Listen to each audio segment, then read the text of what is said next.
જે ભારતીયો બહાર રહે છે તેમને સૌથી વધારે કયા પ્રોબ્લેમ ફેસ કરવા પડે છે? પ્રોબ્લેમ એનઆરઆઈને પણ ફેસ કરવા પડે છે અને પ્રોબ્લેમ એનઆરઆઈ સાથે લગ્ન કરનારી, એનઆરઆઈના મોહમાં પરણનારી ગુજરાતી કે ભારતીય દીકરીઓને પણ કરવા પડે છે. ખોટી સિગ્નેચર કરીને પણ મિલકતો વેચી જતી હોય છે, તો એમાં કયા કાયદાકીય રસ્તા છે? ખોટી સિગ્નેચર વેચીને એનઆરઆઈની મિલકતો તબદીલ કરી દે છે, બાનાખત કરી દે છે, ખોટા દસ્તાવેજ પણ ઊભા કરે છે. તમારા બાળકનો ડીએનએ ટેસ્ટ કરાવી જ લેજો જો તમે આઈવીએફથી બાળકને જન્મ આપ્યો હોય તો. આઈવીએફ સેન્ટર પોતાનો સક્સેસ રેશિયો સારો બતાવવા સ્પર્મ પણ એકબીજાના બદલી નાખે છે અને માતા પિતાને કહેતા પણ નથી. લવ મેરેજ માટે માતા પિતા ના માનતા હોય, છોકરી છે ને છાના માના કોર્ટ મેરેજ કરાવી દે છે, તો એનો કોઈ તોડ ખરો? સાહેબ, કોર્ટ મેરેજ શબ્દ જ ખોટો છે. શું વાત કરો છો? આવી રીતે એક આધાર કાર્ડ અને એલસી કે જન્મનો દાખલો કોઈ પટાઈ પોસ્ટ લઈને લઈ જાય કોઈ છોકરો અને બોગસ બનાવટી દસ્તાવેજ ઊભા કરીને મેરેજ રજીસ્ટ્રેશન કરે ને, એને કોર્ટ મેરેજ નથી કહેવાતા. મા બાપ કાન ખોલીને સાંભળજો. તમારી દીકરી કે મેં કોર્ટ મેરેજ કર્યા છે ને, તો એને ચેલેન્જ કરજો કોર્ટમાં. પેલી એક કહેવત છે કે જ્યાં લોભિયા હોય ત્યાં દુધારા ભૂખે ના મરે. તો આપણા ભારતમાં કેવી કેવી પ્રકારની છેતરપિંડી થાય છે? લોભિયા હોય ત્યાં દુતારા ભૂખે ના મરે એ કહેવત કઈ ને આ દેશ માટે બની હોય ને એવું જ લાગે છે. અપીલ એ આપણો હક છે. સજા થઈ ગઈ એટલે જેલમાં રહેવાનું છે એવું નથી. ભાવિનભાઈ, લૂંટેરી બહેન અને લૂંટેરી દુલ્હન આ બે શબ્દો બહુ ચર્ચાસ્પદ છે, તો એના વિશે વાત કરશો તમે?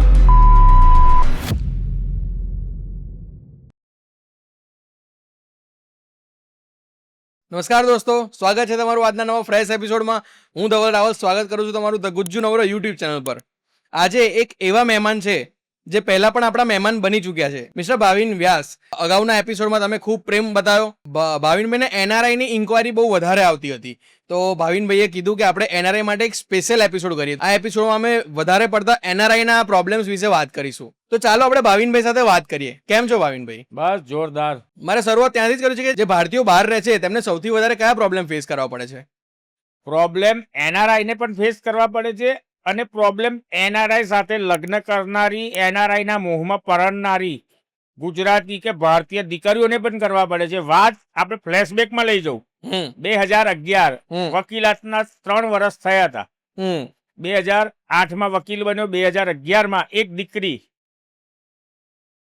એ દીકરીને યાદ કરતા એકદમ દુઃખ થાય છે. એક ઓસ્ટ્રેલિયામાં રહેતો ઓસ્ટ્રેલિયન સિટીઝન, છેલ બતાવો જ કહીશ, લગ્ન કરીને 6 દિવસમાં ઓસ્ટ્રેલિયા જતો રહ્યો અને એ દીકરીને રેડી મૂકી દીધી અને ફોન ઉપર ધમકી આપે અને એના મા બાપ પણ ધમકી આપે કે તું છૂટાછેડા આપી દે અને તારી કિંમત બોલ, અમે છૂટાછેડા લઈને રહીશું. 6 જ દિવસ વિચાર કરો. લગ્નના 6 દિવસમાં પેલો કહે છે કે મારે ઓસ્ટ્રેલિયા જવું છે, હું તને પાછી બોલાવી લઈશ, અને પછી 15-20 દિવસ પછી પિયર મોકલી દે છે અને કહે છે કે હવે છૂટાછેડા. એ છોકરી MBA થયેલી હતી, બહુ જ હોશિયાર હતી. 2 બહેનો, માતા અને પિતા મધ્યમ વર્ગના. સરસ મજાની લડત આપી. ત્યારે મારા માટેનો એક કહેવાય ને કે ઐતિહાસિક કેસ એ જમાનામાં પણ હતો. આપણે પણ સારી લડત આપી.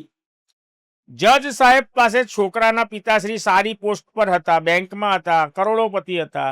આગોતરા જામીન મૂકી જજે કીધું નહીં, તમે આ છોકરીને આવી રીતે અન્યાય ના કરી શકો, સમાધાન કરો, એને એલિમની આપો. આવી રીતે તમે કિંમતો નક્કી કરો છો, FIR જ થશે. અમે એટલો જબરજસ્ત પ્રયત્ન કર્યો અને છોકરીએ તો એવું કહી દીધું હતું કે તારી કોઈ બહેનને કે પરિવારની દીકરીને મારો ભાઈ નથી, મારા કુટુંબી ભાઈ પાસે મોકલ અને કિંમત બોલ 6 દિવસની. તું આ રીતે કિંમત નક્કી કરે છે. એટલે જે મોહ માયા હોય છે આપણા વિદેશના લોકોની કે છોકરીને વિદેશ મોકલીએ, તો વિદેશમાં છોકરીઓની પરિસ્થિતિ બહુ ભયાનક હોય છે. આપણે ત્યાં કામ વાળીને પણ આપણે બહુ સારી રીતે એને પ્રેમથી અને માનથી રાખીએ છીએ. એના કરતાં ખરાબ રીતે વિદેશમાં એક પુરુષ પોતાની ભારતીય પત્નીને રાખે છે. આ ભારતીય પત્ની એટલા માટે કહીશ કારણ કે ત્યાં જે રહેતો હોય છે એનઆરઆઈ, એને ખબર છે કે ભારતની છોકરીને વિદેશની મોહ માયા છે, એના મા બાપને વિદેશની ઘેલછા છે. ત્યાંની ગોરી છોકરી કે ત્યાંની જન્મેલી છોકરીને એક આટલું પણ ખરાબ રીતે બિહેવ નહીં કરી શકે. ત્યાંના કાયદા એટલા કડક છે. એટલે ભારતીય દીકરીઓને વિદેશમાં રહેતા એનઆરઆઈ લોકો આપણે આપણા દેશમાં જે કામવાળીને પણ ખરાબ રીતે ટ્રીટ નથી કરાતા, એના કરતાં ખરાબ રીતે ટ્રીટમેન્ટ આપે છે. એટલે ત્યાં ના જવું જોઈએ અને એ મોહમાયામાં ના પડવું જોઈએ. એક દીકરી શિક્ષકની 80,000 લાખ રૂપિયાની સરકારી નોકરી છોડીને વિદેશ ગઈ. 6 મહિનામાં એને ટિકિટ ત્યાંના આપણા એનઆરઆઈ લોકોનો એક સમૂહ હોય ને, એ લોકોએ પૈસા ભેગા કરીને એને ભારત મોકલી. એના ફોટા પર પગ મૂકતા હતા એના સાસરિયાઓ અને પતિ, અને વોટ્સઅપ કરતા હતા કે તું આવી છે, તું પગની જૂતી છે, તું અમને ગમતી નથી.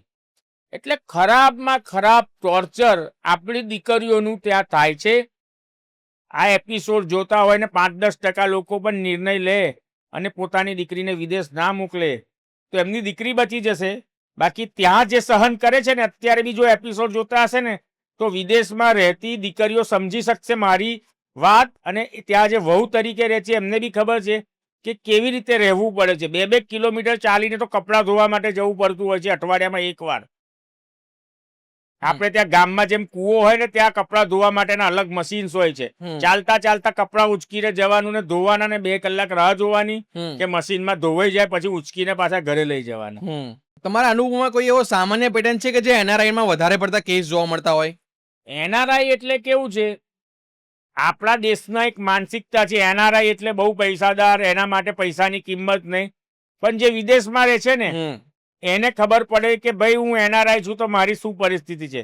14 કલાક, 16 કલાક, 18 કલાક મહેનત કરવાની, 2, 3, 4 કિલોમીટર ચાલવાનું, એટલી બધી મહેનત હોય ત્યારે પૈસા કમાય છે. આપણે ત્યાં પાનના ગલ્લે કે દૂધ દહીં લેવા પણ કારમાં અને બાઇક અને એક્ટિવા લઈને લોકો જતા હોય છે. 200 મીટર દૂર બી એક્ટિવા લઈને ચડ્ડો પહેરીને જતા હોય. ત્યાં લોકો કામ કરવા માટે પણ 4-4, 5-5 કિલોમીટર વોક કરે ને ત્યારે એમને ટ્રાન્સપોર્ટેશન મળતું હોય છે. આપણે તો હાથ કરીએ ને એટલે રિક્ષા ઊભી થઈ જાય, ટેક્સી ઊભી થઈ જાય. ફોરેનમાં એવું છે ને ભાઈ, તમે હાથ કરો તો ટેક્સી ના ઊભી રહે. ટેક્સી સ્ટેન્ડ હોય ને તો તમને જોયા કે તમે એને હાથ કરો તો એના 500 મીટર દૂર ટેક્સી સ્ટેન્ડ છે ને ત્યાં જ ઊભી રહેશે. તમારે અડધો કિલોમીટર ચાલવું જ પડશે. બસ એના બસ સ્ટેન્ડ પર જ ઊભી રહેશે. એટલે વિદેશમાં કોઈ પણ દેશમાં જાઓ, નીતિ નિયમ એટલા કડક છે કે તમારે બાય ડિફોલ્ટ 5-10 કિલોમીટર ચાલવું જ પડે દિવસમાં. તમે હાથ કરો ને ટેક્સી નહીં જ ઊભી રહે, ગમે એટલા પૈસા આપી દેશો. અને બીજું, એનઆરઆઈ એટલે ભારતમાં લોકો એવું સમજે કે આપણે છેતરી લઈએ.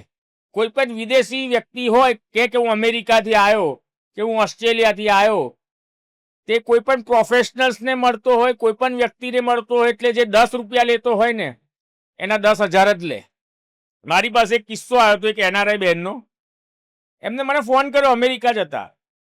એટલે મેં એમને કીધું કે ભાઈ તમારે શું પ્રોબ્લેમ છે? તો કે મારે વિલ કરાવવાનું છે. તો મેં કીધું whether you are from America or India, હું 5,000 રૂપિયા વિલના લઉં છું તો તમારી પાસે 5,000 જ લઈશ. એમને એટલો સંતોષ થયો. તો એ બહેને મને એવું કીધું કે તમારી સર્વિસ એટલી સારી છે, અમારી સાથે 7 લાખ રૂપિયાની છેતરપિંડી થઈ છે. મેં કીધું શું થયું? તો કે HDFC life insurance, HDFC life, અમારી પાસે તો જજમેન્ટ છે, નામ લેવામાં કોઈ વાંધો નથી. HDFCના એનઆરઆઈ એકાઉન્ટ હતું અલકાપુરી શાખામાં. એ લોકો અલકાપુરીના ફ્લેટ્સમાં રહેતા હતા, પણ વર્ષમાં મહિનો રહેવા આવે તો HDFC વાળા ફિક્સ ડિપોઝિટ કહીને ભાઈ LICની જે એમની પોલિસી હોય, life insurance policy, HDFC life, HDFC standard લાઈફની પોલિસી ઉતારી ગયા. કોઈ પણ ઇન્સ્યોરન્સ પોલિસીમાં છે ને ફ્રી લુક પીરિયડ હોય કે તમારે પોલિસી કેન્સલ કરાવી હોય, તમને કોઈ એજન્ટ કે કોઈ બેંકનો કર્મચારી છેતરી ગયો હોય ને અને તમારા ઘરે પોલિસી આવે ને તમને લાગે કે આ તો ખોટું બોલ્યો, તો તમે 15 દિવસમાં કંપનીમાં પોલિસી પાછી આપો તો પૂરેપૂરા રૂપિયા પાછા મળે. આ લોકો અમેરિકા હતા, ઇન્ડિયા આવ્યા, ઇન્ડિયા આવીને બેંકવાળા એફડી કહીને 7 લાખ રૂપિયાની પોલિસી લઈ જાય છે અને પોલિસી કુરિયર ક્યાં કરે છે? અમેરિકા. એટલે એ લોકોને ફ્રી લુકનો લાભ ના મળે. એટલે કે સાહેબ અમારી સાથે આવી છેતરપિંડી થઈ અને મારા છોકરાએ કીધું ફોરગેટ ઇટ. કેમ કે અમે તો 1 વર્ષ કહીને 7 લાખ ભર્યા, હવે બેંકવાળા કે છે 10 વર્ષ સુધી 7-7 લાખ રૂપિયા ભરશો તો જ તમારા પૈસા પાછા મળશે. તો કે 10 વર્ષ એટલે 70 લાખ તો અમારી પાસે ના હોય દર વર્ષે. એટલે અમારા 7 લાખ મારા દીકરાએ કીધું મમ્મી ભૂલી જાઓ, કેમ કે બીજા 63 લાખ ભરવાની આપણી તાકાત 9 વર્ષમાં નથી. મેં કીધું ડોન્ટ ફોરગેટ ઇટ, આપણે લડીશું. અમે કન્ઝ્યુમર ફોરમમાં કેસ દાખલ કર્યો, from the date of application દાખલ કર્યા તારીખથી મૂળ રકમ ઉપર વ્યાજ એટલે 7 લાખ સિવાય 2,75,000 રૂપિયાના 2 ચેક મળે. 1 લાખ મૂડીનો ને 1 લાખ વળતર વ્યાજ અને ખર્ચ અને ત્રાસનો એટલે 9,75,000 મળ્યા. એટલે 4 વર્ષે હુકમ થાય પણ તમને 3 લાખ રૂપિયાનું વળતર બી તો મળ્યું. બેંકમાં 7 લાખ રૂપિયા મૂક્યા હોય તો 50,000 વ્યાજ મળે. બેંકના વ્યાજ કરતાં બી વધારે મળ્યું. પણ લડવું પડે. એનઆરઆઈ લોકો ઘણી વખત ફરગેટ ઇટ, આપણે કમાઈ લઈશું, આપણે ક્યાં ઇન્ડિયામાં લફડામાં પડવું, એવું ના કરવું જોઈએ. તમારી સાથે છેતરપિંડી થઈ હોય, અન્યાય થઈ હોય, ગીવઅપ ના કરશો, લડત આપો, યોગ્ય વકીલ પસંદ કરો, તમને ન્યાય મળશે.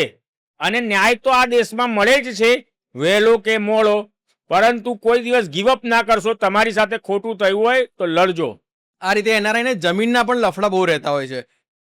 મોટા ભાગે એનઆરઆઈ લોકોને ખબર જ નથી હોતી કે એમની જમીન જે હોય બાપ દાદાના જમાનાની વડીલો પાર્જિત, એ જમીન તેમના ઘરના જ લોકો જમીનના અને મકાનના કેસીસમાં તમને જો છેતરતા હોય તો કુટુંબીજનો જ છેતરતા હોય. ભાઈ બહેન મામા કાકા એ લોકો તમને મૂરખ બનાવીને ખોટું બનીને જમીન તમારા આધાર કાર્ડ પાન કાર્ડ ફોટાનો દુરુપયોગ કરીને તમારા નામે બોગસ પાવર ઓફ એટર્ની કરે, બોગસ વસિયતનામું કરે કે તમારા પપ્પાની સેવા હું કરતો તો તમે તો વિદેશમાં હતા, આ જમીન તમારા પપ્પાએ મને લખી આપી છે. પરંતુ એવા વસિયતને પણ વિલને પણ ચેલેન્જ કરી શકાય કોર્ટમાં. કોઈએ કીધું કે તમારા પપ્પાએ વિલ લખી આપ્યું એટલે તમારા પપ્પાએ વિલ લખી આપ્યું એ જરૂરી નથી. તમારે ફોરેન્સિક લેબોરેટરી હોય, હેન્ડ રાઇટિંગ એક્સપર્ટ્સ હોય, એમાં જવું જોઈએ. વિદેશમાં રહેતા લોકોની 60-70% મિલકત જમીન બારોબાર તેમના કુટુંબીજનો ખાઈ જતા હોય છે. ઘણી વખત તો એવું થાય છે કે એનઆરઆઈ લોકોના જે ફંડ હોય ભારતમાં, જે એમની ત્યાં કમાઈને અહીં ફંડ મોકલતા હોય, એ કોઈક અંગત માણસ વિશ્વાસુ માણસને સાચવવા આપ્યું હોય, એ પણ છેતરપિંડી કરીને ચીટિંગ કરી દેતો હોય છે. ઘણી વખત બિઝનેસ કરવાના નામે કરોડો રૂપિયા, એના આખી જિંદગીની જે મૂડી હોય ને એનઆરઆઈએ ત્યાં મજૂરી કરી હોય, એ પૈસા પણ છેતરપિંડીનો ભોગ બનીને અહીંયા મિત્ર રહેતો હોય, પરિવારનો વ્યક્તિ રહેતો હોય, મોટી મોટી વાતો કરે કે આપણે કંપની ઊભી કરીએ, આપણે આ બિઝનેસ કરીએ, અને છેલ્લે ઝીરો હોય. એ બિચારો ત્યાંથી અહીં આવી ના શકે એટલે એની સાથે છેતરપિંડી થાય. પરંતુ લડત આપવી જોઈએ. તમને બિલ્ડરમાં જે મેટરો હોય જમીનોની, બિલ્ડર પણ એવું કે 10 કરોડ મોકલી આપો, તમારો 10% ભાગ, પછી તમને હિસાબ જ ના આપે. એટલે એનઆરઆઈ મોટા ભાગે ભારતમાં એમની સાથે છેતરપિંડી થતી હોય છે, પરંતુ લડતા નથી, લડી નથી શકતા. પરંતુ લડજો, તમને 100% ન્યાય મળશે. જો ભાઈ કે પરિવારના કોઈ સભ્ય અહીંયા જમીન પોતાના નામે કરાવી લે તો એનઆરઆઈને કેવી રીતે ખબર પડે? એનઆરઆઈની પાસે જમીનની થોડી ઘણી પણ વિગત હોય તો આપણે છેલ્લા 50 વર્ષના પણ ઉતારા ઓનલાઈન કઢાવીને જોઈ શકીએ છીએ કે કાચી એન્ટ્રી કોની હતી, પાકી એન્ટ્રી કોની હતી, ત્યારબાદ નામ કેવી રીતે ચડ્યા, હક કમી. ઘણી વખત જે લેડીઝ એનઆરઆઈ હોય એને મૂરખ બનાવતા હોય ભાઈઓ, કુટુંબીજનો, કે બહેનને કોઈ ભાગ ના મળે, તું તો છોકરી છે, તને અમે મામેરું કરી દીધું, તારા લગ્નમાં અમે બધું આપી જ દીધું છે, એટલે આ જમીનો અમારી થઈ ગઈ, તું હક કમી કરી દે. પરંતુ એવી રીતે હક કમી કોઈ પણ બહેન કે સ્ત્રીએ કરવો જોઈએ નહીં. 100માંથી 95% બહેનો સાથે છેતરપિંડી ભાઈ અથવા તેના પરિવારના લોકો એવું જ કહેતા હોય, મામેરું કરી દીધું, તારું લગ્ન કરી દીધું, તને જમીનમાં ભાગ નહીં મળે, અને બહેનો બિચારી સહી કરી આપે, એમનો કરોડોનો ભાગ આ રીતે ખવાઈ જતો હોય છે. આ જ રીતે ખોટી સિગ્નેચર કરીને પણ મિલકતો વેચી જતી હોય છે, તો એમાં કયા કાયદાકીય રસ્તા છે? ખોટી સિગ્નેચર વેચીને એનઆરઆઈની મિલકતો તબદીલ કરી દે છે, બાનાખત કરી દે છે, ખોટા દસ્તાવેજ પણ ઊભા કરે છે. તેમાં ખૂબ ગંભીર આજીવન કેદ સુધીની કલમો લાગતી હોય છે. ફોર્જરીની, ફેબ્રિકેટેડ ડોક્યુમેન્ટ ઊભા કરવાની કલમો લાગતી હોય છે. જામીન પણ ના મળે. પરંતુ તેના માટે તે લોકોએ વ્યવસ્થિત કાયદેસરનું અભ્યાસ કરીને અથવા યોગ્ય વકીલ રોકીને ફરિયાદ કરવી જોઈએ કોર્ટમાં અને પોલીસ સ્ટેશનમાં. ગીવઅપ ના કરવું જોઈએ, કારણ કે એનઆરઆઈ લોકો ને બીજા લોકો એવી રીતે બી ડરાવતા હોય છે કે જો તું આ કેસ કરીશ ને તો તારા પર હું ખોટો કેસ કરી દઈશ, તારો પાસપોર્ટ જમા કરાવી દઈશ, તને પાછું વિદેશ જવા નહીં મળે. એટલે બિચારો આ રીતે પણ ડરીને કેસ નથી કરતો કે મારાથી પછી પાછું મારા દેશમાં ના જવાય, મારા પરિવાર સાથે ના જવાય. પરંતુ એવું કોઈની તાકાત નથી. જો એવું કોઈ ડરાવતું હોય ને તો ડર્યા વગર આપણે લડત આપીશું તો જ એનું નિરાકરણ આવશે. નહીં તો આવા બ્લેકમેલર એનઆરઆઈ પરિવારોને, એનઆરઆઈ લોકોને ડરાવતા જ રહેશે. એનઆરઆઈ ઇન્ડિયાની અંદર પોતાની મિલકતની સુરક્ષા રાખવા માટે દર વર્ષે કયા સ્ટેપ કરી લઈ શકે? એનઆરઆઈ વ્યક્તિ હોય, વર્ષોથી એક પરંપરા ચાલતી આવી છે, પોતાના ભાઈ કે મિત્ર કે પરિવારના અંગત વ્યક્તિ પર વિશ્વાસ રાખે છે અને પોતાની આવક હોય ને એનો 90% 80% હિસ્સો ભારત મોકલતો હોય છે આંગળિયા મારફત અથવા તો બ્લેક હવાલા કહેવાય એવી રીતે. અને ઘણી વખત એવા ઠગ લોકો હોય છે જે એનઆરઆઈ ને ઉલ્લુ બનાવતા હોય છે કે તમે મને 25 લાખ 50 લાખ આપી દો, તમને દર વર્ષે હું 50% વળતર આપીશ. બેંક અમેરિકામાં ને એ બધી કન્ટ્રીમાં તો 2-3% વ્યાજનો દર હોય છે, અહીં તો 7% બી છે. એટલે એ લોકોને લાલચ આપે છે કે તમને ત્યાં 2% 3% વ્યાજ મળે છે ને બેંકમાં, અમે તમને મહિને જ 5% વ્યાજ આપીશું. પોર્ટફોલિયો મેનેજમેન્ટ સર્વિસ, PMS એવું નામ છે કે એ નામ બહુ સોફેસ્ટિકેટેડ લાગે. આપણે ત્યાં ઠગ લોકો હોય ને છેતરપિંડી કરનારા, એ આવા સરસ સરસ નામ લગાવે કે portfolio management service, investment service. પછી તમને મોટા મોટા સપના બતાવે કે હું ક્રિપ્ટોમાં ઇન્વેસ્ટ કરું છું, હું શેર બજારમાં મોટી મોટી કંપનીઓ સાથે ટાઈપ રાખું છું, હું મ્યુચ્યુઅલ ફંડમાં પૈસા નાખું છું, એટલે આ રિટર્ન મળે છે, એટલે હું તમને મહિને 5% આપી શકું છું. ભાઈ, મહિને એવી રીતે 5% રિટર્ન મળતું હોય તો મુકેશ અંબાણી ને અદાણી, ગૌતમ અદાણી ધંધો બિઝનેસ જ ના કરે ને, ક્રિપ્ટો જ આખો દિવસ ચલાયા કરે. એમની પાસે તો હજારો કરોડ, 50,000 કરોડની સંપત્તિ છે, તો રોજના એ લોકો ક્રિપ્ટોમાં નાખતા હોય તો કેટલા થાય? તો તમે મહેનત કરીને 25-50 લાખ, 1 કરોડ અહીંના તમારા કોઈ મિત્રને કોઈ એવું કે મારો દીકરો PMS કરે છે એટલે પેલો એની સાથે સ્કૂલમાં ભણતો એટલે એનઆરઆઈ ફસાઈ જાય અને એના મિત્રના કહેવાથી એના દીકરાને આપે અને એ જુગાર રમી નાખે શેર બજારનો, પૈસા ઉડી જાય ને પછી થાય એકલ્લું, તારો તો બ્લેકના પૈસા છે, તે સરકારને તો બતાયા નથી, ત્યાં આંગળિયામાં મોકલ્યા છે, વેસ્ટર્ન યુનિયનમાં તો મોકલ્યા નથી. ત્યાં એ કોઈને $10,000 આપી દે, એ વ્યક્તિ અહીંયા એને 25 લાખ રૂપિયા આપી દે, એ રીતનું ટ્રાન્ઝેક્શન થાય છે. અમેરિકામાં કોઈને ડોલર જોઈતા હોય એટલે એ ભાઈ તઈ ડોલર આપી દે ને અહીંયા ઇન્ડિયન કરન્સીમાં પૈસા મળી જાય. આ એક હવાલાનું રેકેટ આખા વિશ્વમાં ચાલે છે. આજે તમારે લંડનમાં પાઉન્ડ પહોંચાડવો હોય તો બી 5 મિનિટમાં પહોંચી જાય, ન્યુઝીલેન્ડમાં પહોંચાડવો હોય તો પણ 5 મિનિટમાં પહોંચી જાય, અમેરિકામાં ડોલર પહોંચાડવો તો પણ 5 મિનિટમાં પહોંચી જાય.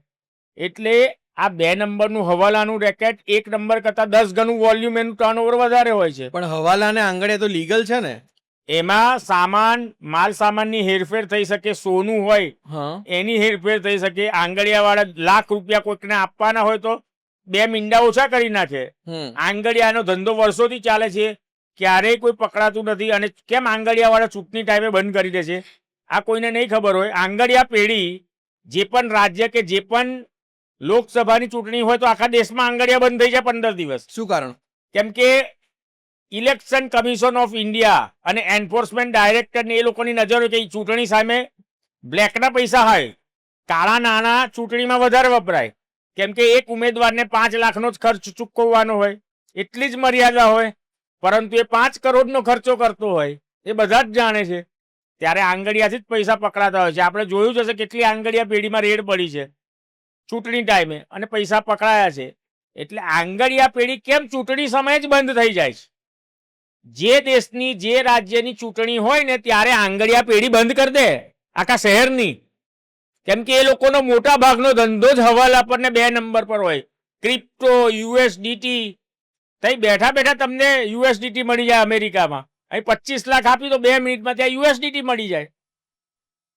અને આ ભારતની વાત નથી, સમગ્ર વિશ્વના અર્થતંત્રને ખોખલું કરવાનો આ ધંધો છે, પણ એના ઉપર કોઈની કોઈ પકડ નથી.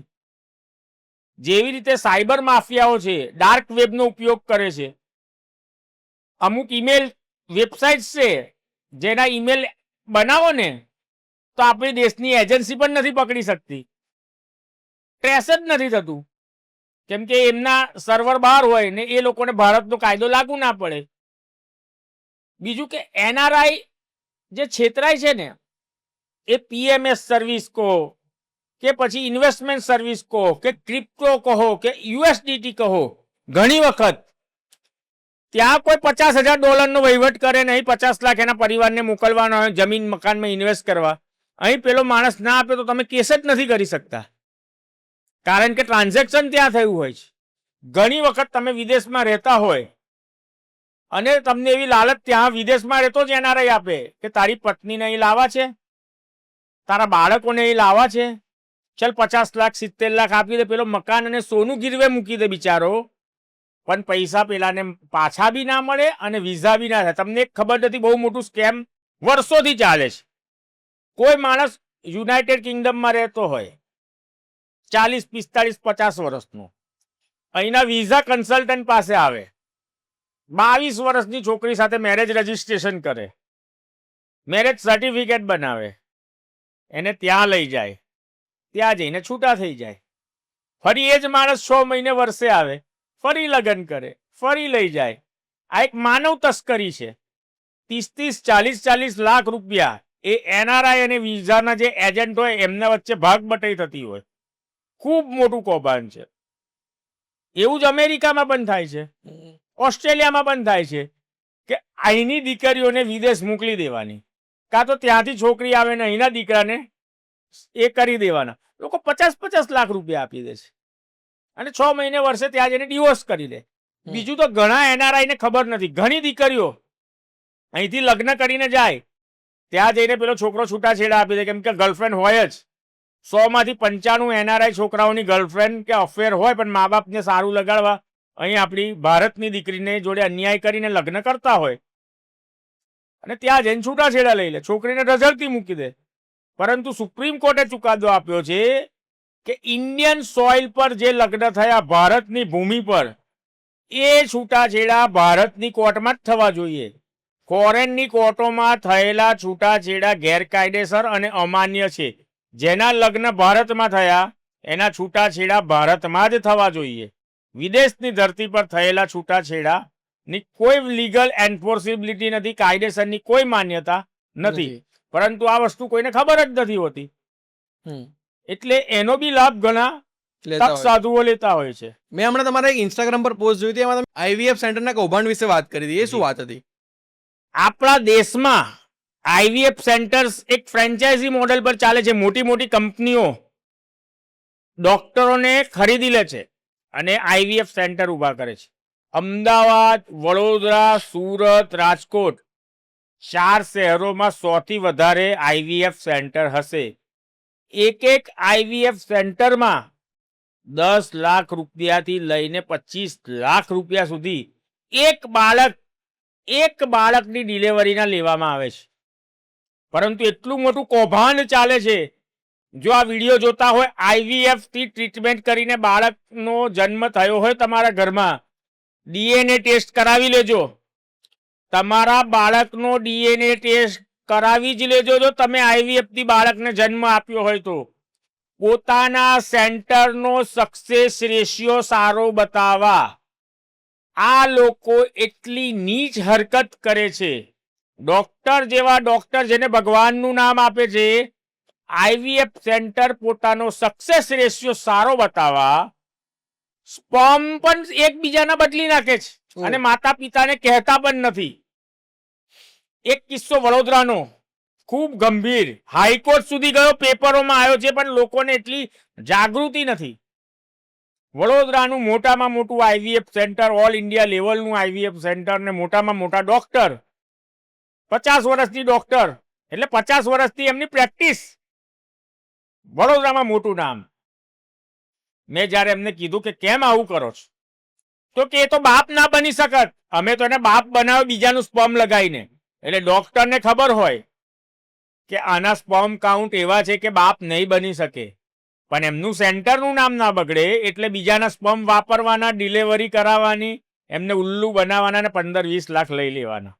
આ તો એવું હતું કે એમને ત્યાં જે બાળક જન્મ્યું તો એને કમળો થયો એટલે એમને દાખલ કર્યા. તો બાળકોના ડોક્ટરે બ્લડ રિપોર્ટ કરાવ્યો કે આ બાળકનું બ્લડ ગ્રુપ કયું છે. તો એમને શોક લાગ્યો. એનું જે બ્લડ ગ્રુપ આવ્યું તે એના માતા પિતા સાથે મેચ નહોતું થતું. એને ખબર પડી કે આઈવીએફ છે, એટલે એમને ડીએનએ ટેસ્ટ કરાયો. ત્યારે ખબર પડી કે ડીએનએ તો મેચ જ નથી થતું માતા પિતા સાથે. એટલે પેલા ભાઈએ અભ્યાસ કર્યો, નોટિસ આપી. ડોક્ટરો કે આઈવીએફ સેન્ટર વાળા ગાંઠ્યા ના.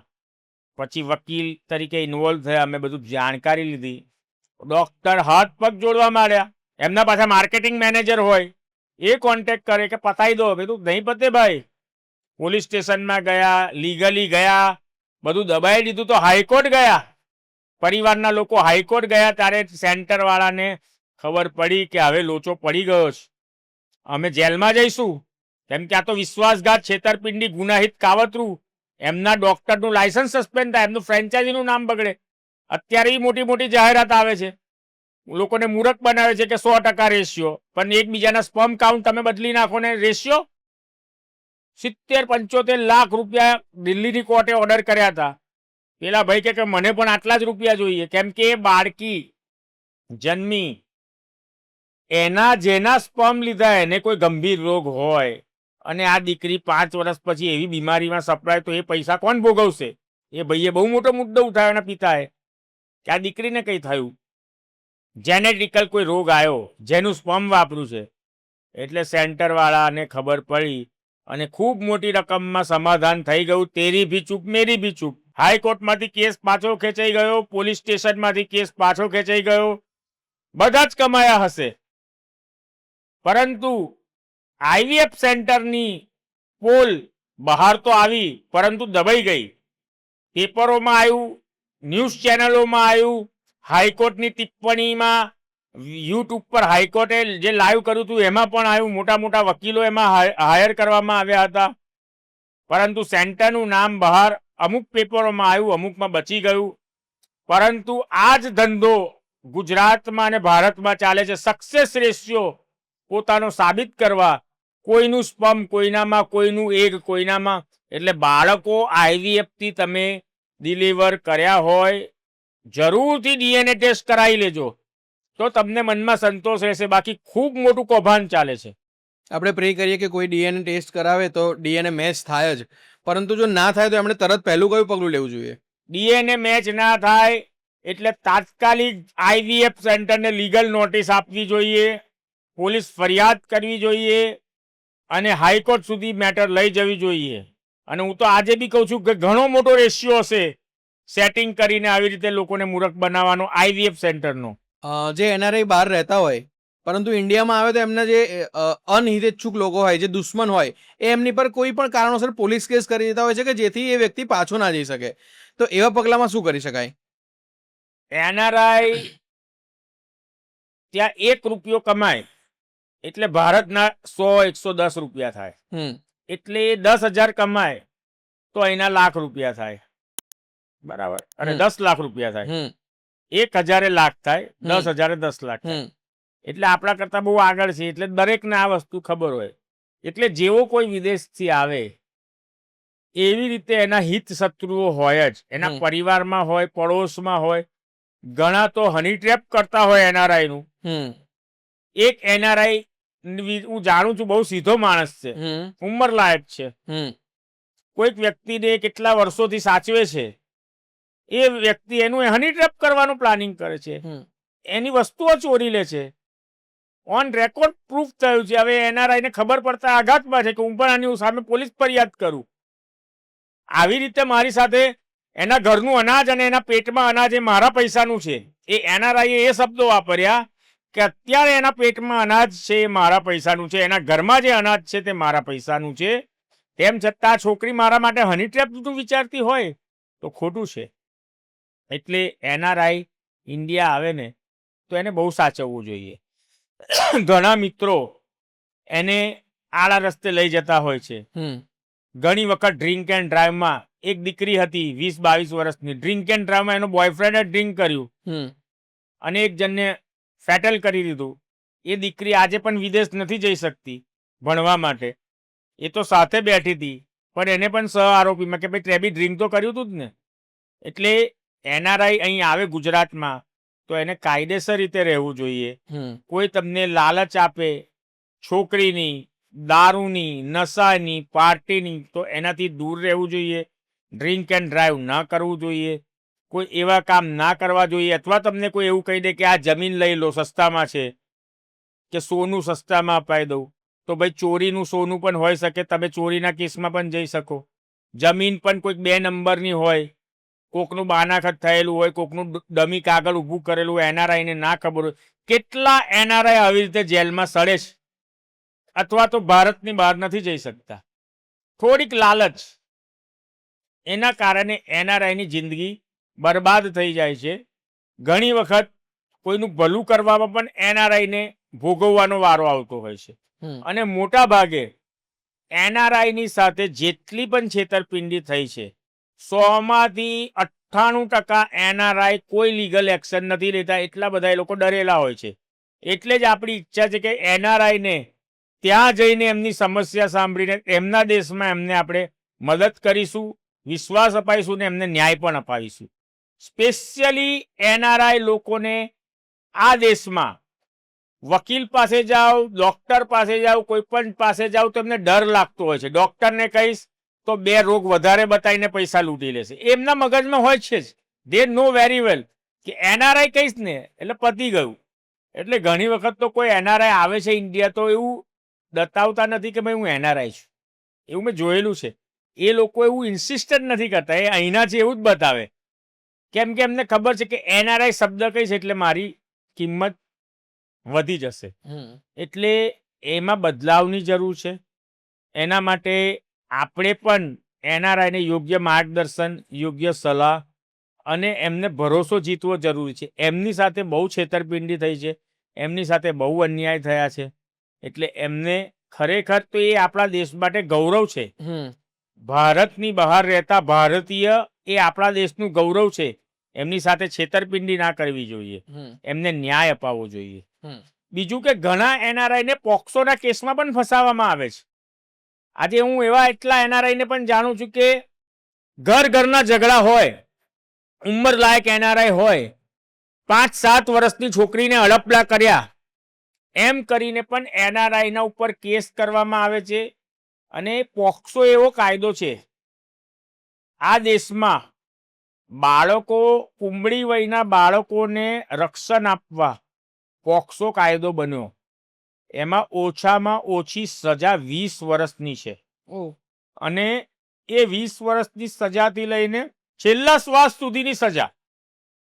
આ પોક્સો એટલે આ દેશમાં મુખ્યત્વે એનો કાયદો બનાવવાનો હેતુ હતો કે કુંબળીવાળીના બાળકોનું શોષણ ના થાય. કોઈ ઘરડો આધેડ વયનો કાકો કોઈ બાળકો સાથે અડપલા ના કરે કે દુષ્કર્મ ના કરે. પરંતુ 90% કિસ્સામાં પોક્સોમાં હવે ખોટી ફરિયાદો થાય છે. એટલે કાયદો એવો છે કે 100 એફઆઈઆર થાય ને તો 95માં સજા થાય. પરંતુ લોકો હારી જતા હોય છે કે મારા ઘરવાળાને સજા થઈ, મારા ભાઈને સજા થઈ, મારા બાપને સજા થઈ. 20 વર્ષની ઓછામાં ઓછી સજા અને જન્મટીપ આજીવન કેદ. પરંતુ એવું નથી કે જેલમાં જ રહેશે. તમે હિંમત હાર્યા વગર નામદાર હાઈકોર્ટમાં કે સુપ્રીમ કોર્ટ સુધી અપીલ કરો ને, જો આજે બી 20 વર્ષની સજા થઈ હોય ને તો હું 6 મહિનામાં જ બહાર લઈ આવું. અપીલમાં પોક્સોમાં 20 વર્ષની સજા થઈ હોય તો 3 મહિનામાં બી અપીલ કરો ને બહાર આવી શકે. ઓકે, તમને કાયદો, જજમેન્ટ, પુરાવાના આધારે અપીલ કરીને એને સસ્પેન્ડ કરાવવી પડે. જે સજા છે એને સસ્પેન્ડ કરાવવી પડે. એનો લિમિટેશન પીરિયડ હોય. મહિનાથી લઈ 2 મહિનાની અંદર, 60 દિવસની અંદર હાઈકોર્ટમાં અપીલ દાખલ કરી પછી તમે 6 મહિને જાઓ તો ના મેળ પડે. સજા થઈ 15 દિવસ, મહિનો, 1.5 મહિનામાં તમે જાઓ વકીલની પાસે અને તમારી સજા સસ્પેન્ડ કરાવો. પેલો 2 મહિનામાં જેલમાંથી બહાર આવી જશે. ભલે ને આજીવન કેદની છેલ્લા શ્વાસ સુધીની સજા હોય. સલમાન ખાનને સજા થઈ છે, સંજય દત્તને સજા થઈ છે, બહાર જ ફરે છે ને, કઈ જેલમાં રહે છે? કોઈ પણ કેસમાં સજા એટલે સજા નથી હોતું, અપીલ કરવાની જોગવાઈ હોય છે. કોઈએ તમને 10 વર્ષની સજા કરી દીધી એટલે 10 વર્ષ જેલમાં રહેશો એવું નથી. તમે ઉપલી કોર્ટમાં જાઓ, નીચેની કોર્ટની જે સજા છે એને સ્થગિત કરવાની અરજી આપો, ઉપલી કોર્ટમાં જાઓ, સ્ટે લઈ લો, બહાર આવી જાઓ. પછી 10 વર્ષ 15 વર્ષ એ કોર્ટમાં કેસ ચાલ્યા કરશે. એટલે હિંમત હારીને કે રડીને બેસીને કંઈ નથી થવાનું. યોગ્ય કડક જોરદાર વકીલ પાસે જાઓ, જેને કાયદાનું જ્ઞાન હોય, સારો અનુભવ હોય, લોકોને છોડાવવાનો ટ્રેક રેકોર્ડ હોય. તમને 15 દાડા મહિનામાં બહાર લઈ આવે. અમે પોક્સોના કેસમાં નીચલી કોર્ટમાંથી બી 4 દિવસમાં જામીન કરાયેલા છે. ઓ સેશન્સ કોર્ટમાંથી હાઈકોર્ટ સુધી નથી જવું પડતું. પરંતુ મુદ્દા તમને ખબર હોવી જોઈએ કે શું બોલવાનું. હું તો કહું છું ને કે નાનું બાળક કેડબરી માટે મા બાપને કન્વિન્સ કરે તો મા બાપ કેડબરી લઈ આપે. એવી રીતે તમે જજને કન્વિન્સ કરી શકો તો જજ ઓર્ડર કરે જ. તમારામાં જજની આગળ બોલવાની શક્તિ હોવી જોઈએ, કન્વિન્સિંગ સ્કિલ હોવી જોઈએ, કાયદાનું નોલેજ હોવું જોઈએ, કોન્ફિડન્સ હોવો જોઈએ. તમે કાગળે આમ કરો, વ્યવસ્થિત પર્સનાલિટી ના હોય, તમારે કશું નહીં થાય. કાયદો કાયદાની જગ્યાએ રહો, પરંતુ કન્વિન્સિંગ સ્કિલ તો હોવી જોઈએ. જજને મજા આવી જોઈએ કે જોરદાર બોલ્યા છે સાહેબ, ઓર્ડર કરી દો, જામીન પર છોડ દો. એવું હોવું જોઈએ. તમને કોન્ફિડન્સ જ ના હોય, આંખમાં આંખ નાખીને વાત કરવાની તમારામાં તેવળ જ ના હોય, તો તમારા ક્લાયન્ટનું તમે કઈ ભલું નહીં કરી શકો. બરાબર છે. એટલે પોલીસની નોટિસ આવે કે જેલમાં જવાનું છે એવું ના હોય. પોલીસની નોટિસ આવી તો નોટિસનો જવાબ આપવાનો કે ભાઈ હું આગોતરા જામીન લઈશ. 2 કરોડની મેટરમાં મેં આગોતરા જામીન લીધા કે 1 પણ કલાક માટે જેલમાં નહીં. પોલીસ સ્ટેશન ગયા, જવાબ લખાઈને બહાર. એટલે એવું નથી હોતું કે બધી એફઆઈઆરમાં તમને જેલમાં જ જવું પડે, કે બધી સજા થઈ તો 20 વર્ષ જેલમાં જ રહેવું પડે, કે આજીવન કેદ થઈ એટલે આજીવન કેદ. 2 મહિના 4 મહિનામાં બહાર આવી જવાય. અપીલ કરવી પડે, નોલેજ લેવું. સજાનો ઓર્ડર થાય એટલે વકીલ પાસે જવું પડે. સો ભાવિનભાઈ, મારે એ પણ જાણવું છે કે લવ મેરેજ માટે માતા પિતા ના માનતા હોય, છોકરી છે ને છાના માના કોર્ટ મેરેજ કરાવી દે છે, તો એનો કોઈ તોડ ખરો? સાહેબ, કોર્ટ મેરેજ શબ્દ જ ખોટો છે. શું વાત કરો છો? તમે તો બહુ અનુભવી છો, પણ તમને પણ કોર્ટ મેરેજ જ બોલવું પડ્યું. આપણા દેશમાં કે આપણા રાજ્ય કે આપણા શહેરમાં કોર્ટ મેરેજ શબ્દ લોકોના મગજમાં નાખવામાં આવ્યો છે. ભીમરાવ બાબા સાહેબ આંબેડકર, બંધારણના ઘડવૈયા બાબા સાહેબ આદરણીય છે. એમના બંધારણમાં કોર્ટ મેરેજ શબ્દ નથી, કે ભારતના કોઈ કાયદામાં કોર્ટ મેરેજ શબ્દ નથી, કે કાયદાના કોઈ પણ સેક્શનમાં કોર્ટ મેરેજ શબ્દ નથી. માત્ર અમુક લોકોએ પોતાના સ્વાર્થ અને ફાયદા માટે કોર્ટ મેરેજ શબ્દ બનાવ્યો છે. કોને બનાવ્યો તો મને નથી ખબર. કોર્ટ મેરેજ નામનો શબ્દ કોઈ સિનિયર, રિસ્પેક્ટેડ કે અભ્યાસુ વકીલને પૂછશો તો તમને કહેશે કે કોર્ટ મેરેજ વ્યક્તિ કરે છે એ કાયદેસર પોસિબલ જ નથી.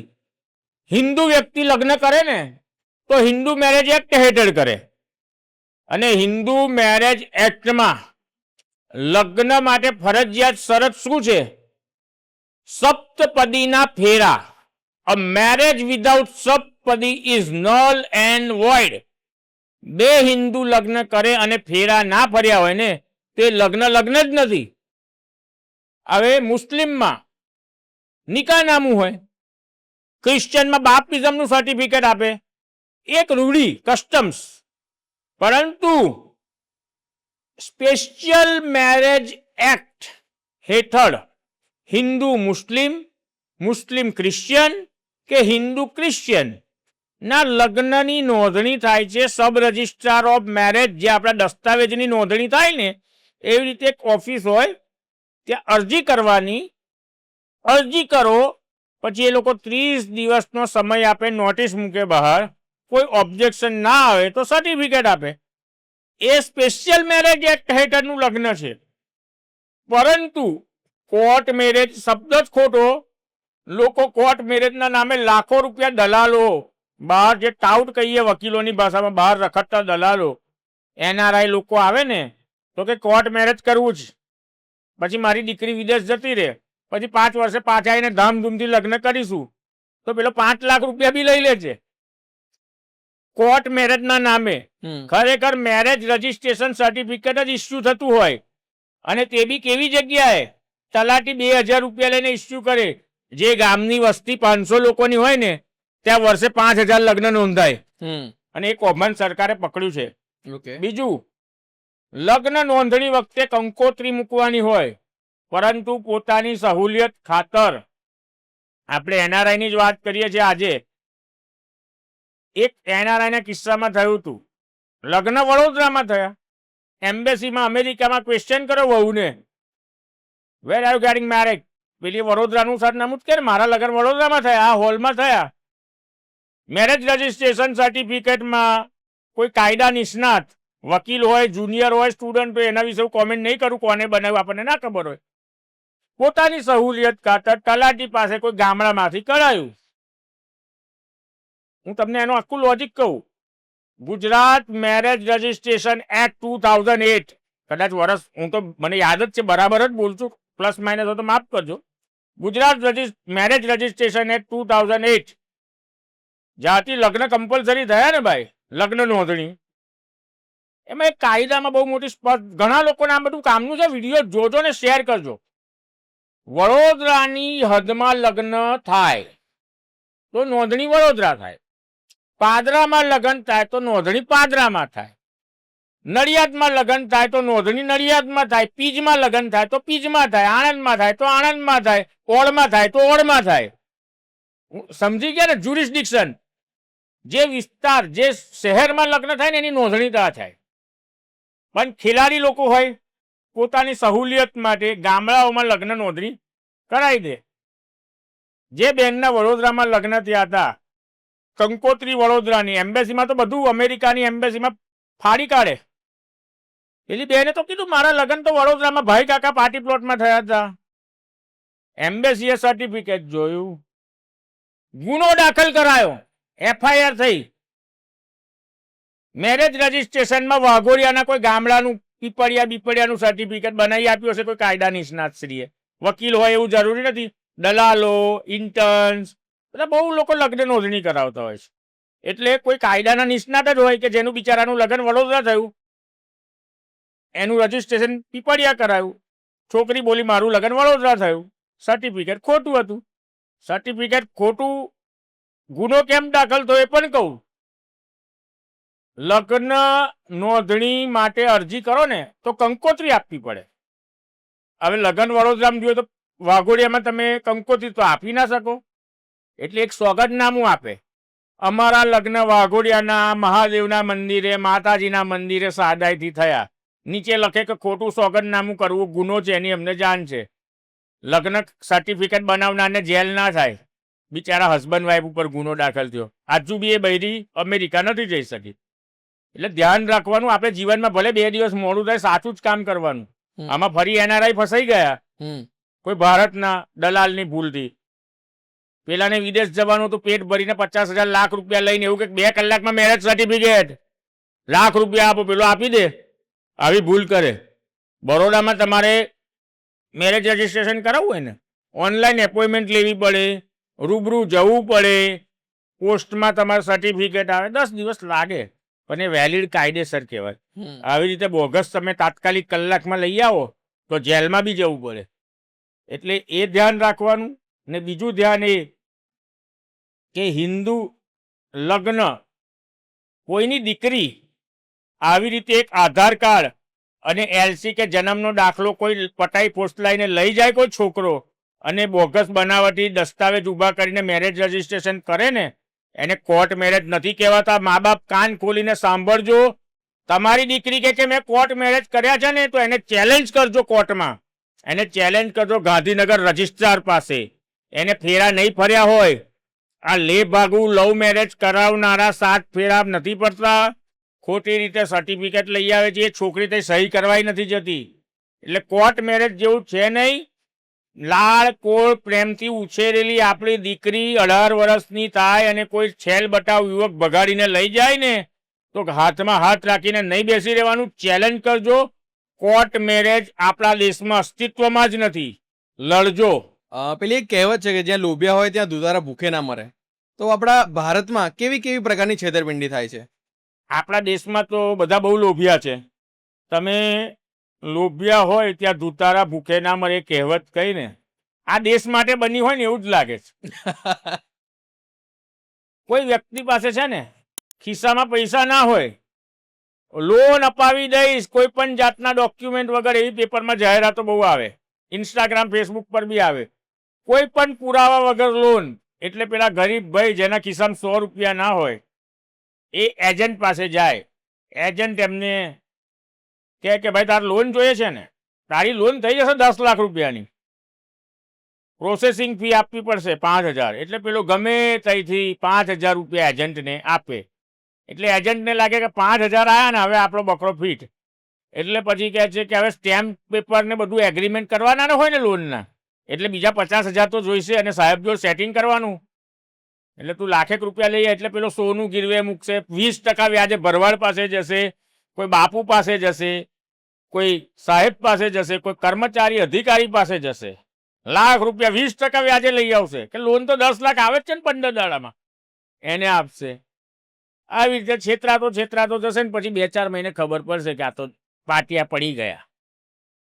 બીજું મોટા મોટા ઇન્ડસ્ટ્રીયાલિસ્ટ છેતરાય છે, કરોડોપતિ મર્સિડીઝ લઈને ફરનારા મર્સિડીઝ ગીરવે મૂકીને પેલા એજન્ટને પૈસા આપી દે. ઇન્ડસ્ટ્રીયાલિસ્ટ બી આવા એજન્ટો પાસે જાય એટલે કે મારે છે ને 50 કરોડની લોન જોઈએ છે, પ્રોજેક્ટ કરવો છે, કંપની ઊભી કરવી છે, મારે છે ને એક સાઇટ બનાવી છે, જમીન ખરીદવી છે, 50-100 કરોડની પ્રોજેક્ટ લોનના બહાને સ્ટેમ્પ ડ્યુટી, પ્રોસેસિંગ ફી, સાહેબ જોડે સેટિંગ. અરે ભાઈ બોગસ ડિમાન્ડ ડ્રાફ્ટ બી બની જાય કે આ ડિમાન્ડ ડ્રાફ્ટ બની ગયો, તમે 25 લાખ લઈ આવો એટલે આપી દઉં. પેલો 25 લાખ લઈ આવે, પાટિયા પડી જાય. ત્રીજા નંબરની લોન સાંભળજો અને શેર કરજો, બહુ કામનું છે. આપણા દેશમાં એટલા બધા લોકો રહે છે, 150 કરોડ લોકો, એજન્ટો, ઠગો, ચીટરો, બદમાશો 420 લોકો એટલે 420. એમના મગજ બહુ શેતાની હોય. રિક્ષા ચલાવવા વાળો હોય, કચરા પોતું ઘરમાં કરનારી બહેન હોય, પછી ઝૂંપડામાં રહેતા હોય, મજૂર લોકો હોય, પથારા પર હોય, ધોબી કામ કરતા હોય, એવા લોકોને ટાર્ગેટ કરીને આ બહુ મોટું કૌભાંડ છે. બજાજના કાર્ડ ઉપર કે મોબાઈલની દુકાનો પર જઈને આઈફોન લેવડાવશે,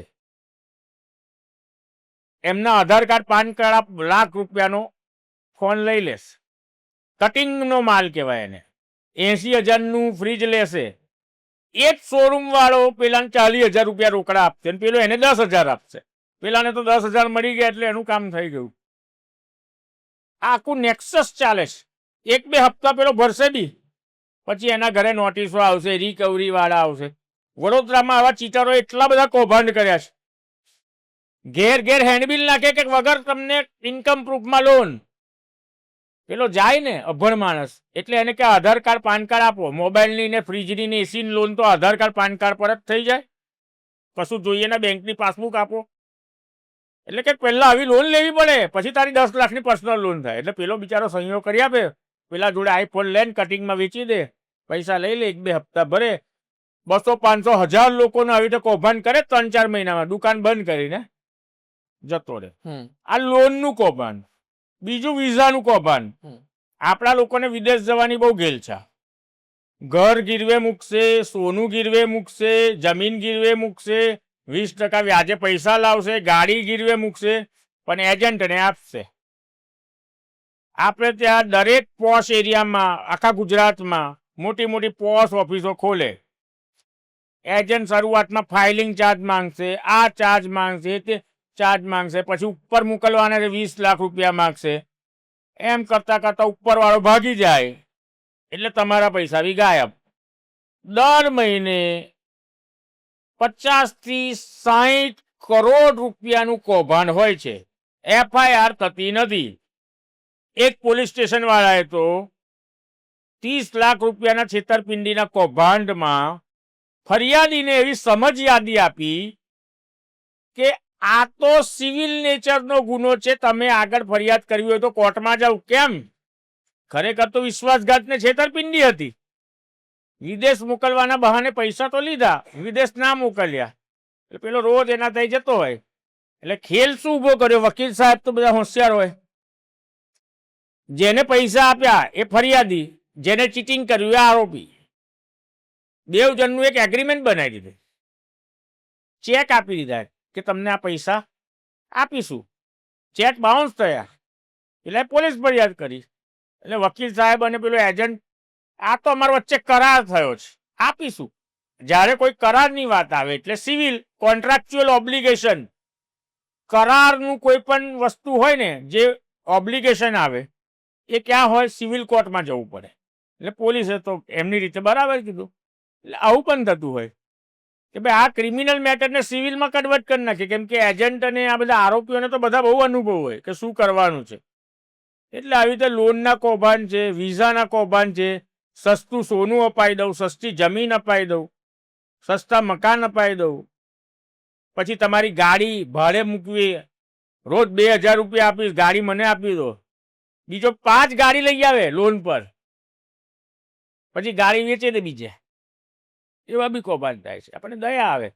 એટલે લાલચ ઓછી કરવાની રાખો. કોઈ વ્યક્તિ મકાનનો હપ્તો ના ભરી શકે તો બેંક મકાનની હરાજી કરતી હોય છે, તો એ હરાજી રોકવા માટેનો કોઈ રામબાણ ઇલાજ ખરો? બેંકમાં એનપીએ એટલે શું છે? એનપીએ એટલે નોન પરફોર્મિંગ એસેટ. જ્યારે તમે 3 હપ્તા સતત ના ભરો ને ત્યારે એનપીએ થાય. ખાસ કરીને એનપીએ છે ને એ મકાનની લોન ઉપર વધારે જોખમી હોય. જ્યારે તમે મકાન લીધું, 50 લાખનું લીધું, કરોડનું લીધું કે 10 લાખનું લીધું, તમારી તાકાત ના હોય તો શું? તમારી પરિસ્થિતિ ના હોય ને તો 3 હપ્તા એટલે આજે મેં હપ્તો ભર્યો ને બીજા 2 મહિના નહીં ભરો તો બેંક કશું તોડી નહીં લે. ફરી ભરી દેવાનો, ફરી 2 મહિના નહીં ભરવાના. તો એનપીએ થાય નહીં, બેંક તમારું મકાન હરાજી કરી નહીં શકે. આ રામબાણ ઇલાજ છે. 3 સતત હપ્તા નહીં ભરો તો બેંક તમને સરફેસીની નોટિસ આપશે. 13/2, 13/4 કોર્ટમાં જશે, ડીઆરટીમાં જશે. ડીઆરટીમાં દરેક લોકો નથી જઈ શકતા. 2 થી 5 લાખ રૂપિયા ત્યાંની ફી હોય છે. અમદાવાદમાં ડેપ્ટ રિકવરી ટ્રિબ્યુનલ બેંકોને ડીઆરટી વાળા ફાયદો કરાવી આપે કે લો ભાઈ એનું મકાન હરાજી કરી દો. 1 કરોડની મકાનની વેલ્યુ હોય ને, બેંક વાળા 50 લાખની વેલ્યુ કરે અને કમિશન સેટ કરી અને વેચી દે ને બેંકને ફાયદો થાય ને બિચારાનું મકાન જતું રહે. એટલે આવા જો તમે દુખિયારા હોય, તમારી પરિસ્થિતિ ના હોય ને, 1 હપ્તો ભરવાનો, 2 નહીં ભરવાના, પછી 1 ભરવાનો, 2, એટલે તમારે 12 મહિના તમારી પરિસ્થિતિના 3 કે 4 હપ્તા ભરો તોય તમારું મકાન બેંક વાળા હરાજી નહીં કરી શકે. હા, પેનલ્ટી લગાવશે, સિબિલ ખરાબ થશે, વ્યાજ થોડું આગું પાછું થશે, પણ તમારું મકાન બચી જશે અને આશીર્વાદ મળશે બધાને. ડીઆરટીમાં 5 લાખ ફી આપીને લડવું કે બીજું બધું મકાનને જવા દેવું, એના કરતાં 50,000નો હપ્તો હોય ને 1 વાર ભરો ને 2 મહિના ના ભરો, પછી 50,000 ભરો, ફરી 2 મહિના ના ભરો, તમારું મકાન કોઈ હરાજી નહીં કરી શકે. રોલ ઓવર થયા કરશે. નાર્કોટિક અને ડ્રગ્સના કેસમાં મેં સાંભળ્યું છે કે જલ્દી કોઈને જામીન નથી મળતા, તો એ વાત સાચી? એનડીપીએસના કેસમાં કોમર્શિયલ ક્વોન્ટિટી હોય અને રેગ્યુલર ક્વોન્ટિટી હોય. એ 2 જાતનું હોય. કોમર્શિયલ ક્વોન્ટિટીમાં જામીન નથી મળતા, પરંતુ તમે જ્યારે પોલીસ એફઆઈઆર કરે ને ત્યારથી લઈને જે પ્રક્રિયા હોય, સીઝિંગથી લઈને બધી, એ બધી પ્રક્રિયામાં બધી બહુ ખામી હોય છે. તમે ધ્યાન આપો ને તો તાત્કાલિક બી જામીન મળી જાય. ઓકે. ચાર્જશીટ થઈને તરત જામીન મળી જાય. ઘણી વખત તો પોલીસ ચાર્જશીટ નથી કરતી ને તો ડિફોલ્ટ બેલ કહેવાય. ઘણા લોકોને નોલેજ નથી. 60 દિવસ કે 90 દિવસમાં પોલીસે દરેક કેસની ચાર્જશીટ કરવી પડે. ચાર્જશીટ જો નામદાર કોર્ટમાં ફાઇલ ના કરે ને તો ખાલી એક કાગળ મૂકો ને જામીન મળી જાય. ગમે તેવો મર્ડરનો કેસ કેમ નથી, ડિફોલ્ટ બેલ કહેવાય એને. જે કેસમાં પોલીસ તપાસનો રિપોર્ટ એટલે ચાર્જશીટ કોર્ટમાં ના મૂકે સમય મર્યાદામાં, એટલે બીજા જ દિવસે આરોપી જામીનનો હકદાર છે. એ બહુ જોરદાર વસ્તુ છે. અને એનડીપીએસ એટલે નાર્કોટિક્સ, એમડી, ચરસ, ગાંજાના કેસમાં પણ બધી બહુ ભૂલ રહી હોય, બહુ સરળતાથી જામીન મળી શકે. કોઈ એનડીપીએસ નો બેતાજ બાદશાહ નથી. એવી કોઈ ખાણ ખાતા હોય કે અમે એનડીપીએસ ના બાદશાહ છે, તો એવું કશું નહીં. જુનિયરમાં જુનિયર વકીલ પણ એનડીપીએસ કેસમાં જામીન લઈ શકે છે. ખાલી કાયદાનો થોડો અભ્યાસ જ કરવો જરૂરી છે. તમારો કોઈ યાદગાર કેસ જણાવશો આના પર? એક કેસ એવો હતો કે 40 લાખ થી 50 લાખ રૂપિયા સુપ્રીમ કોર્ટ સુધી ખર્ચીને આવ્યા હતા, જામીન જ નથી મળતી. મેં કીધું તું અગાઉના એપિસોડમાં એમ કે અરજી કરવાની પછી વિથડ્રો કરી લેવાની, કોઈને કશું ખબર પડે ના. પણ અમે 3 થી 4 વસ્તુ મૂકી, એ બી દિલ્હીની જ કોર્ટની હતી. એ લોકોએ જે પ્રક્રિયા કરી હતી ને, ફોરેન્સિક રિપોર્ટ આવ્યો હતો, એમાં ભૂલ હતી. પછી ચાર્જશીટની અંદર જે ફરિયાદી હોય, તપાસ અધિકારી, એમાં ભૂલ હતી કે જે રેન્ક હોય તે અમુક ગુનાની તપાસ અમુક અધિકારી કરી શકે, એને નહોતું કર્યું. એ 2-3 ભૂલો અમે બતાવીને 1600 કરોડથી વધારે રકમનું ડ્રગ્સ પકડાયું હતું, એમાં જામીન મળી ગયા. એટલે લડવાનું હોય યોગ્ય રીતે. અને હું તો કહું છું કે એફઆઈઆર અને ચાર્જશીટ દરેક વકીલ સાહેબ દિવસમાં 10-10 વાર વાંચજો. દરેક વખતે તમને અલગ મુદ્દો મળશે ને લડવાની તાકાત મળશે. દરેક ચાર્જશીટ અને એફઆઈઆરના દરેક પાનામાં ભૂલ હોય જ. એ ભૂલ શોધવા માટે જ આપણે વકીલ બન્યા છે. ડિફેન્સ કરવું એ આપણી ફરજ છે. અને મેં કીધું એમ કે અપીલ એ આપણો હક છે. સજા થઈ ગઈ એટલે જેલમાં રહેવાનું છે એવું નથી. તરત જ છૂટી જવાય. તાત્કાલિક અપીલ કરો, યોગ્ય પુરાવા મૂકો. તમે જે ઉલટ તપાસ લીધી હોય એ રેકોર્ડ પર લાવો. કેમ કે એક વસ્તુ કહું તમને, નીચલી કોર્ટ હોય, નામદાર નીચલી કોર્ટ, એમને પાવર હોય, પરંતુ એ જોખમ લેવા ના માગે કે આપણે શું કામ જોખમ લઈએ, હાઈકોર્ટ જામીન આપશે. એટલે ઘણી વખત એવું પણ થતું હોય કે છૂટે એવું હોય ને તો હાઈકોર્ટ ઉપર દોડી દે. એટલે હાઈકોર્ટ તો તરત કાગળ જુએ ને જામીન આપી દે. એટલે એવાય કિસ્સા હોય છે કે ઘણા લોકો કન્ઝર્વેટિવ હોય અને નામદાર કોર્ટ હોય ને એના નિર્ણયને કોઈ ચેલેન્જ ના કરી શકે. એમને આજે જામીન આપ્યા ને એ જ ગુનામ કાલે ના પણ આપે.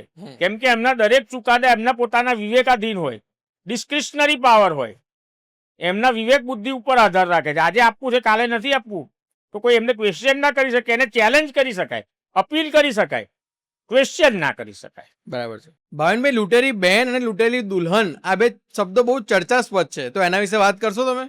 લૂંટેરી બહેન એપ્રિલ 2025માં નામદાર કોર્ટે વડોદરાની સગા ભાઈનું મકાન પડાવી લેનાર બહેન એટલે કે લૂંટેરી બહેન ઉપર ગુનો દાખલ કરવાનો હુકમ કર્યો હતો. 406, 420, 465, 67, 68. આ કિસ્સો એવો હતો કે એક ભાઈએ પોતાની આખી જિંદગીની કમાણી કરીને મકાન બનાવ્યું. બહેનની પરિસ્થિતિ નબળી હતી તો બહેનને મકાન રહેવા આપ્યું. બહેન એ મકાનમાં રહેવા લાગી તો લાલચ લાગી હશે એટલે બહેને એવું કીધું કે ભાઈ મારી પરિસ્થિતિ નબળી છે, મને તું આ મકાનનો દસ્તાવેજ કરી આપ.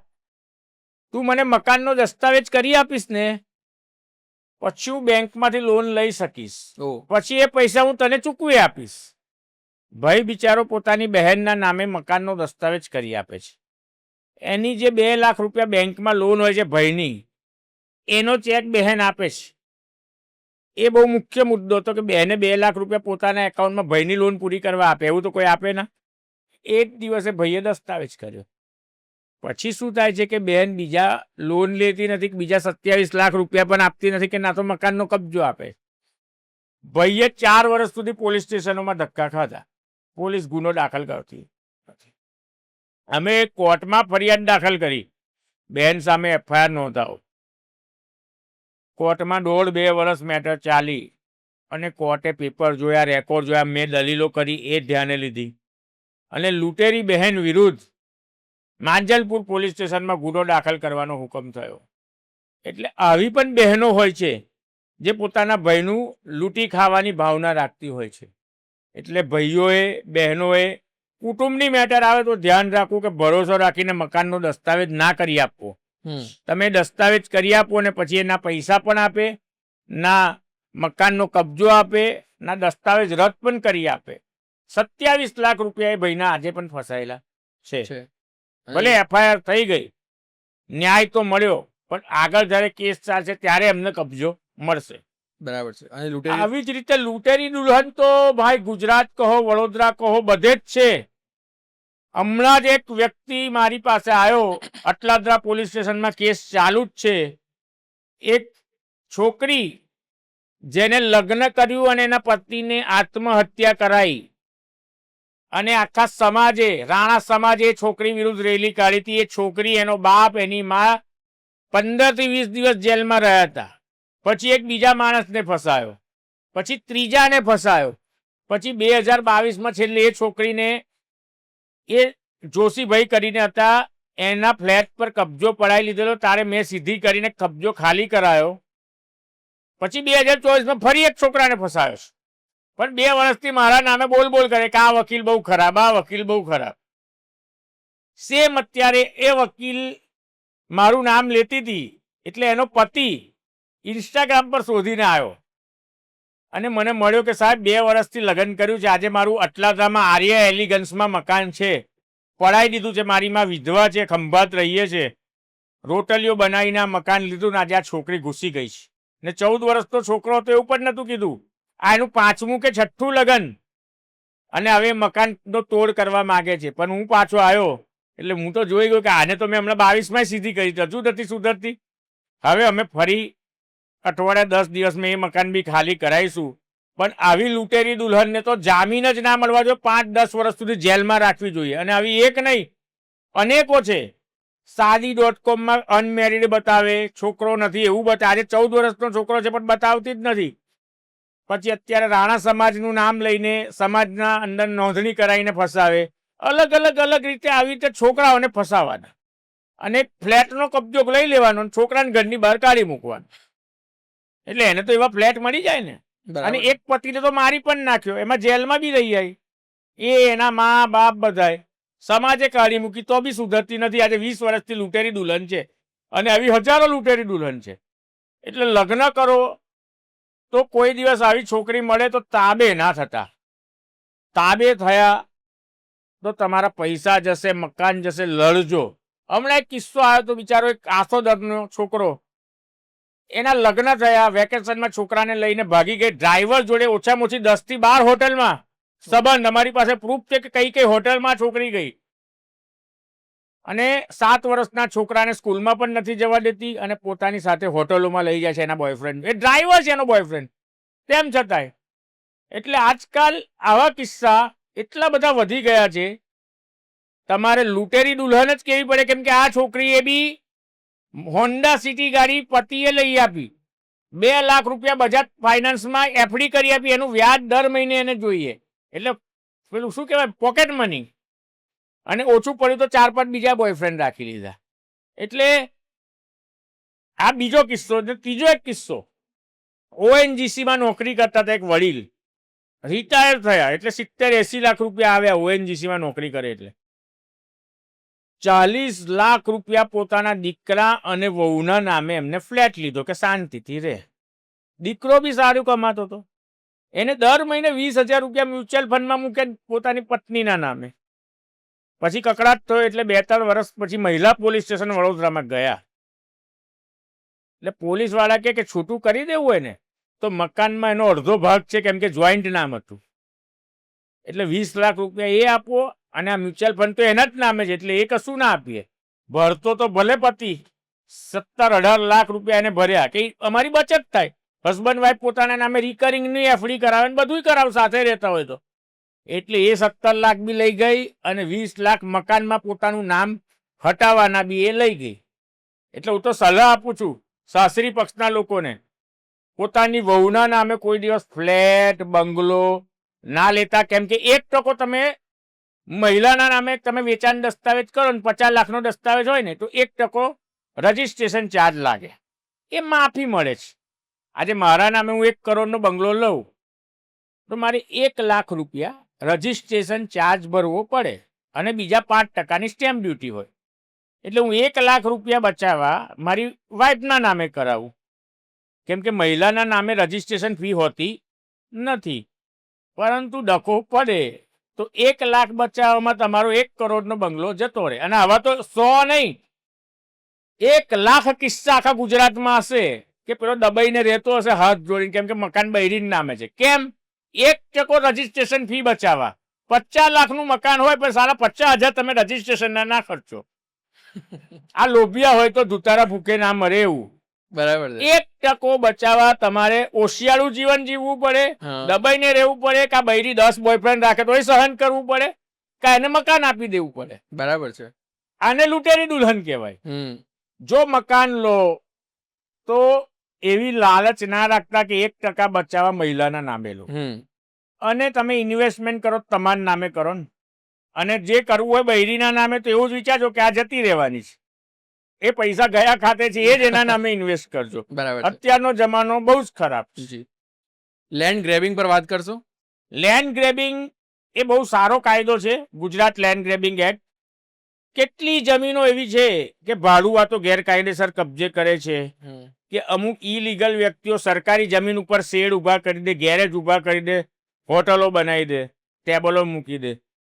તો એમાં જામીન જ નથી મળતા. એટલે જો તમારી જમીન મકાન કે કોઈ પણ મિલકત ઉપર કોઈ ગેરકાયદેસર કબજો હોય, કોઈ એનઆરઆઈને પણ એવું લાગે તો એ લેન્ડ ગ્રેબિંગ હેઠળ કલેક્ટરને ફરિયાદ કરી શકે છે.